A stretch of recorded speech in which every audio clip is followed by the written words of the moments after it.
6 ആഴ്ചത്തെ ആശുപത്രിവാസത്തിന് ശേഷം ജനസമക്ഷം മാർപ്പാപ്പ.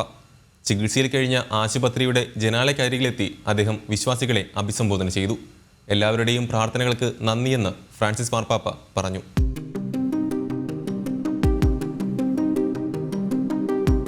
ഇരട്ട ന്യൂമോണിയ ബാധിച്ച് ഫെബ്രുവരി 14 മുതൽ റോമിലെ ജെമല്ലി ആശുപത്രിയിൽ കഴിയുകയായിരുന്നു 88-കാരനായ മാർപ്പാപ്പ.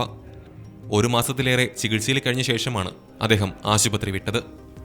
ആശുപത്രിയിൽ ആയതിനാൽ 5 ഞായറാഴ്ചകളിൽ മാർപ്പാപ്പയ്ക്ക് വിശ്വാസികളെ അഭിസംബോധന ചെയ്യാൻ കഴിഞ്ഞിരുന്നില്ല.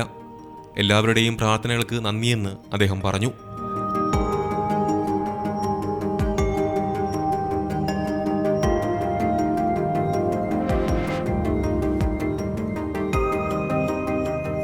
ആശുപത്രി ചാപ്പലിൽ അദ്ദേഹം പ്രാർത്ഥിക്കുന്ന ചിത്രം കഴിഞ്ഞ ദിവസം വത്തിക്കാൻ പുറത്തുവിട്ടിരുന്നു. മാർപ്പാപ്പയുടെ ആരോഗ്യനിലയിൽ പുരോഗതിയുണ്ടെന്ന് കഴിഞ്ഞ ദിവസം വത്തിക്കാൻ വൃത്തങ്ങൾ അറിയിച്ചിരുന്നു.